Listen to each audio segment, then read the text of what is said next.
Petroleum Regulatory Authority, that is EPRA, is spearheading this Car Safe Mtaani campaign on our behalf.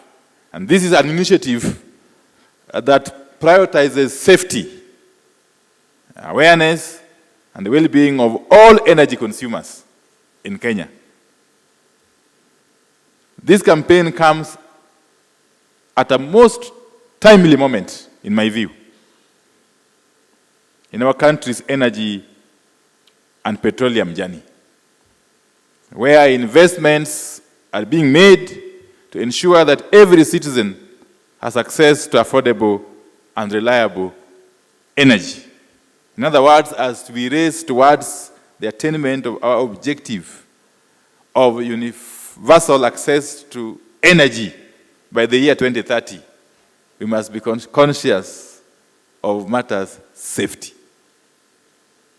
I therefore must take this early opportunity to extend gratitude to EPRA for their unwavering commitment to public safety through continuous public education and the formulation of regulations that cement gains in promoting the safe use of energy products. Now, ladies and gentlemen, the projects we are seeing across the electricity, LPG, and petroleum spaces are not only designed to increase access to sustainable energy and petroleum, but also to raise the urgent need for safety in the sector. In the electricity subsector, for instance, the government continues to expand the national grid and increase electricity access through the last mile connectivity program, which is being spearheaded quite ably by REREC and KPLC, where thousands of underserved citizens are being targeted. And hence, for some people, this provides them with the opportunity, for the first time, to interact with issues that come with electrical safety. While this may seem insignificant to you and perhaps I, those of us who have relative knowledge on safe use of electricity, it may not be the same for everybody else. Besides the last mile connectivity program, we are also fast-tracking the Kenya Off-Grid Solar Access Project, famously referred to as or known as COSAP, particularly in those historically marginalized counties or regions of our country. This means, therefore, that citizens who are the beneficiaries or who will be beneficiaries will also need to be educated on how to safely install and use solar to power themselves. They'll also need to be taught or to be made aware of their rights as consumers to ensure that they buy products that are of the right standards and that they take up certified services when making installations and repairs. Coming back to the LPG sector,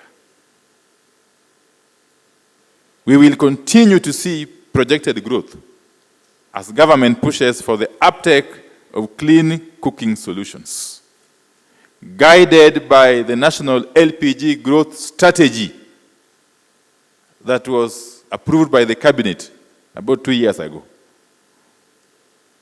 And this strategy focuses on establishing more LPG filling plants and ensuring equitable distribution of the same, of the LPG gas.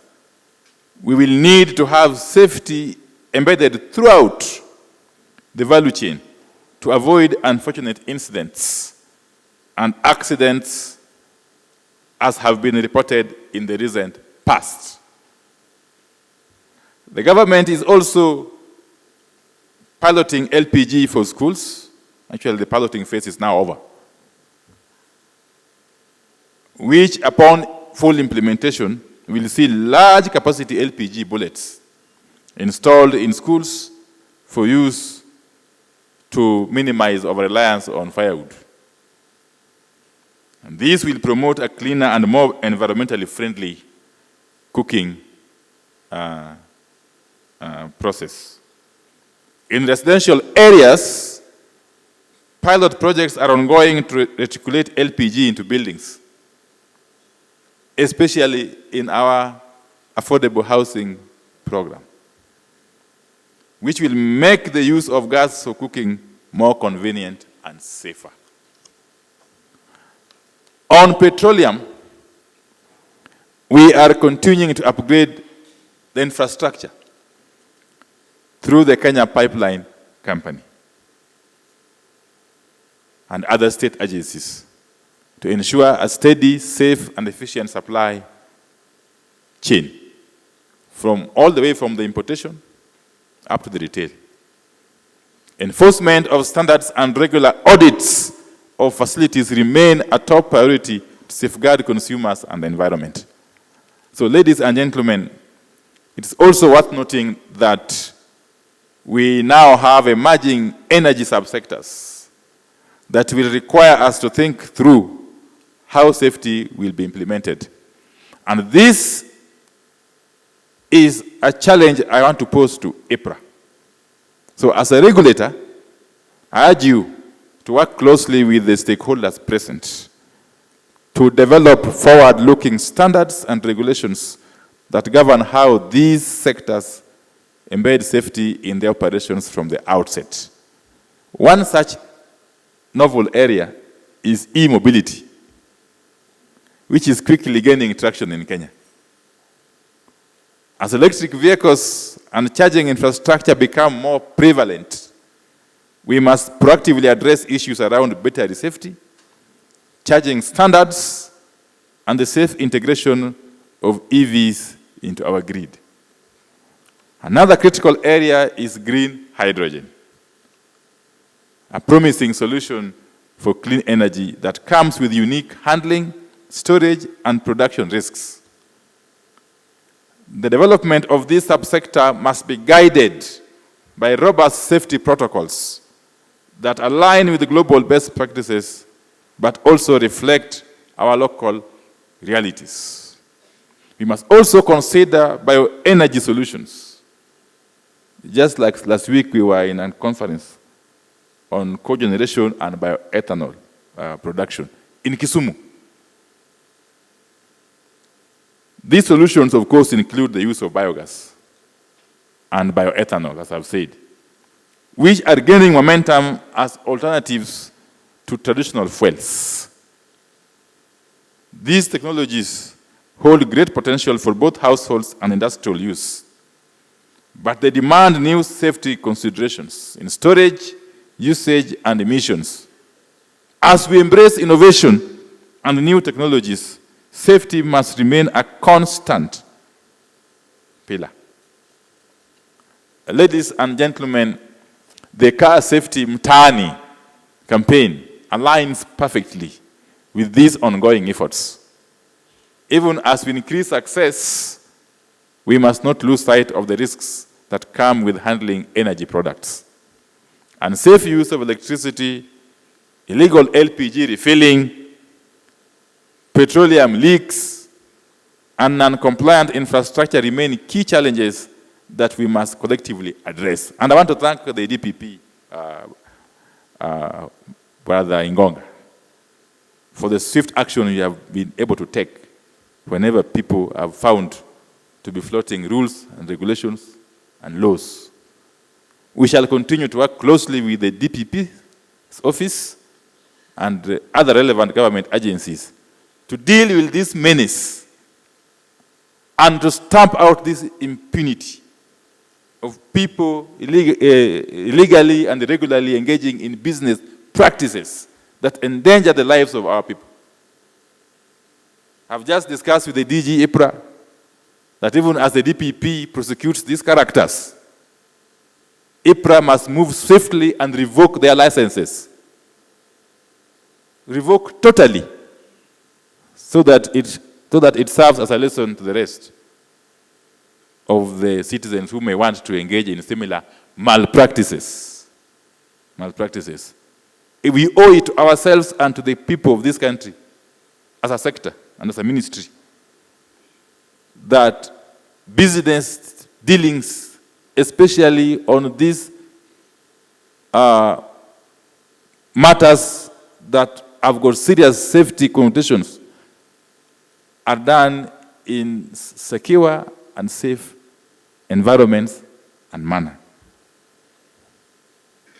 And going forward, we've agreed with EPRA that they will be very ruthless in applying the law. Because the law, as it is currently, empowers EPRA, yes, to deal with these cases conclusively, without regard to whether the person is known to who, the person comes from where, the person is loaded to what extent, because they keep on using illegally acquired monies to frustrate efforts to regulate this sector. So we are putting them on notice. And we must thank our national government officers, Ngao, for remaining steadfast and helping us deal with these cases. So we shall continue to partner with you and the Kenya Police Service.